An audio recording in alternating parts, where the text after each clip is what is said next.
जय जय श्री राधे। श्रीमद्भागवत महापुराण दसम स्कंद अथ षट्त्रिशो अध्याय। अरिष्टासुर का उद्धार और कंस का श्री अक्रूर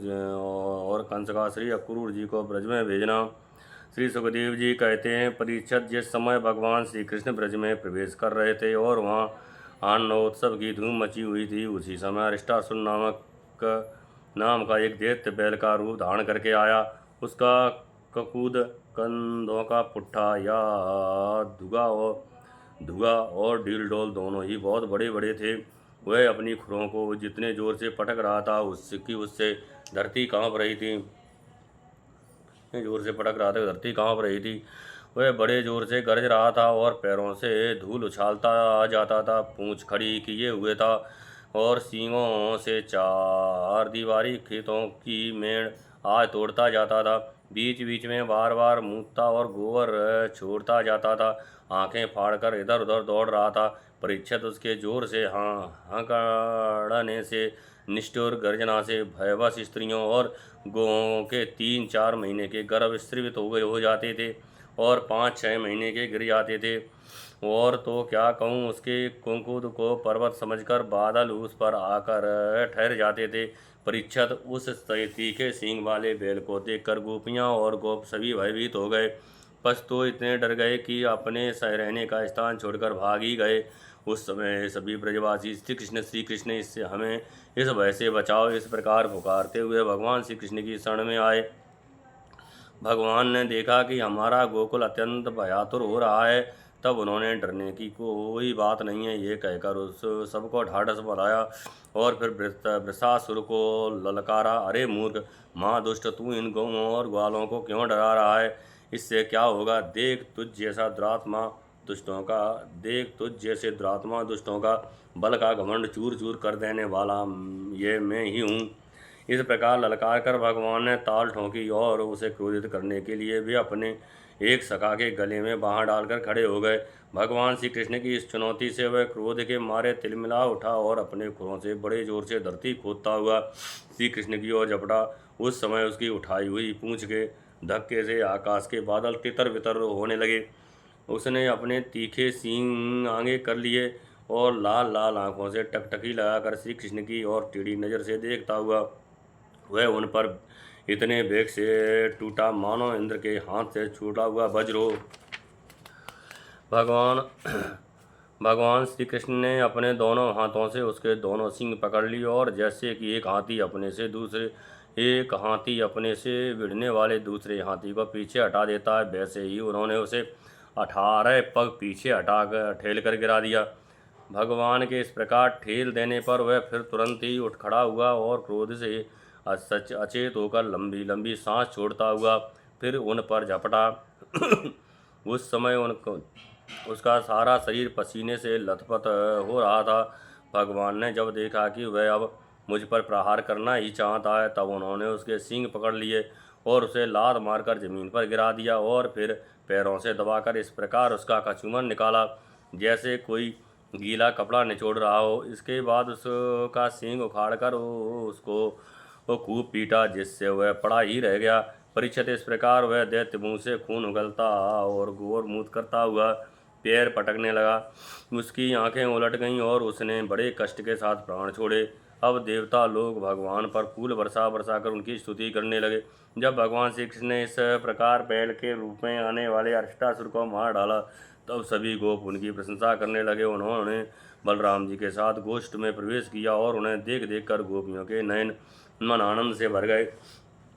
परीक्षित, भगवान की लीला अत्यंत अद्भुत है। इधर जब उन्होंने अरिष्टासुर को मार डाला, तब भगवानमय नारद, जो लोगों को शीघ्र से शीघ्र भगवान का दर्शन कराते रहते हैं, कंस के पास पहुँचे।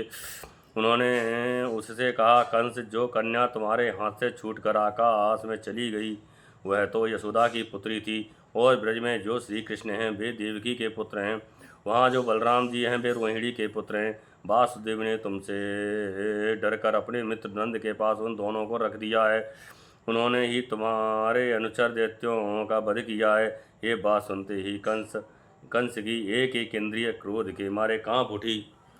उसने वासुदेव जी को मार डालने के लिए तुरंत तीखी तलवार उठा ली, परंतु नारद जी नारद जी ने रोक दिया। जब कंस को यह मालूम हो गया कि वसुदेव के लड़के ही हमारी मृत्यु के कारण है, तब उसने देवकी और वसुदेव दोनों ही पति पत्नी को हथकड़ी और बेड़ी से जकड़कर फिर जेल में डाल दिया।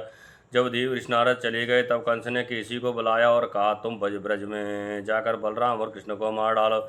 वह चला गया। इसके बाद कंस ने मुष्टिक, चाड़ूर, सल, तोसल आदि पहलवानों, मंत्रियों और महावतों को बुलाकर कहा, वीरवर, चाड़ूर और मुष्टिक, तुम लोग ध्यानपूर्वक मेरी बात सुनो। वासुदेव के दो पुत्र बलराम कृष्ण नंद के ब्रज में रहते हैं। उन्हीं के हाथ से मेरी मृत्यु बतलाई जाती है।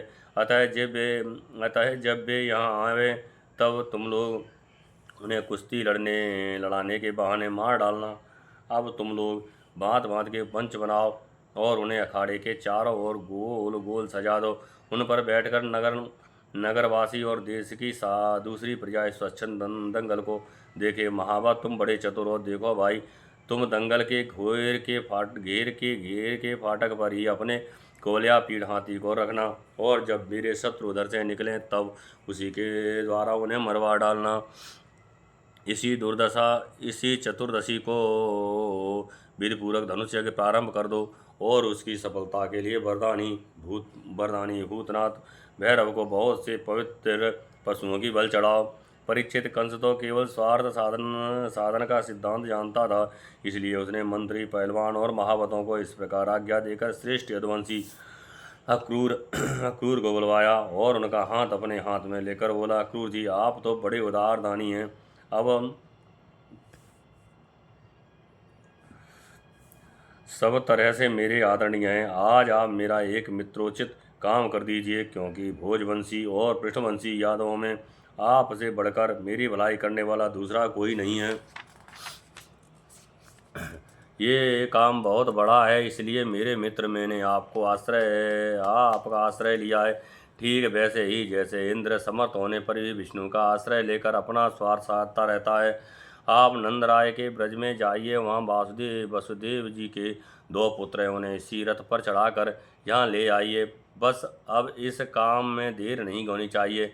सुनते ही विष्णु के भरोसे जीने वाले देवताओं ने उन दोनों को मेरी मृत्यु का कारण निश्चित किया है, इसलिए आप उन दोनों को तो ले ही आइए, साथ ही नंद आदि गोपों को भी बड़ी बड़ी भेंटों के साथ ले आइए।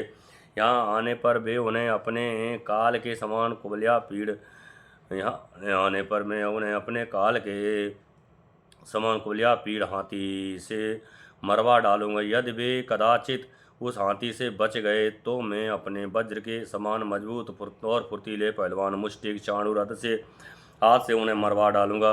उनके मारे जाने पर वसुदेवाद वृषण भोज और दशाहरवंशी उनके भाई बंधु शोकाकुल हो जाएंगे। फिर उन्हें मैं अपने हाथों मार डालूंगा।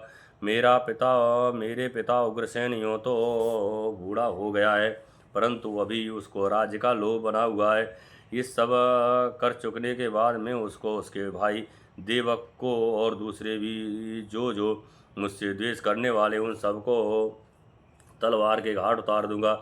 मेरे मित्र क्रूर जी, फिर तो मैं होऊंगा और आप होंगे, तथा होगा इस पृथ्वी का अकंटक राज्य।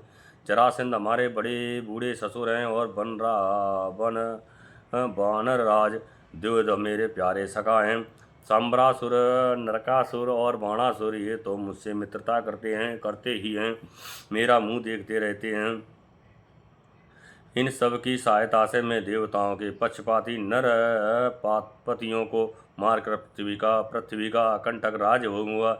ये सब अपनी गुप्त बातें मैंने आपको बतला दी। अब आप जल्दी से जल्दी बलराम और कृष्ण को यहाँ ले आइए। अभी तो वे बच्चे ही हैं, उनको मार डालने में क्या लगता है। उनसे केवल इतनी ही बात कहिएगा कि वे लोग धनुष यज्ञ के दर्शन और यदुवंशियों की राजधानी मथुरा की शोभा देखने के लिए यहाँ आ जाएं। अक्रूर जी ने कहा, महाराज, आप अपनी मृत्यु, अपना अरिष्ट दूर करना चाहते हैं, इसलिए आपका ऐसा सोचना ठीक ही है। मनुष्य को चाहिए कि चाहे सफलता हो या असफलता, दोनों के प्रति समभाव रखकर अपना काम करता जाए। फल तो प्रयत्न से नहीं, देवी प्रेरणा से मिलती ही है। मनुष्य बड़े बड़े मनोरथों के पुल बांधता रहता है, परंतु वह यह नहीं जानता कि देव ने प्रारब्ध ने इसे पहले ही नष्ट कर रखा है। यही कारण है कि कभी प्रारब्ध के अनुकूल होने पर प्रयत्न सफल हो जाता है तो वह हर्ष से फूल उठता है और प्रतिकूल होने पर विफल हो जाता है तो शोकग्रस्त हो जाता है।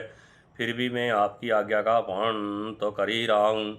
श्री सुखदेव जी कहते हैं, कंस ने मंत्रियों और अक्रूर जी को इस प्रकार की आज्ञा देकर सबको विदा कर दिया। तदंतर वह अपने महल में चला गया और अक्रूर जी अपने घर लौट आए। इस श्रीमद्भागवते महापुराणे परमहंसायां संहितायां दशम स्कंदे पूर्वार्थे अक्रूर संप्रेषणं नाम 38 अध्याय। जय जय श्री राम।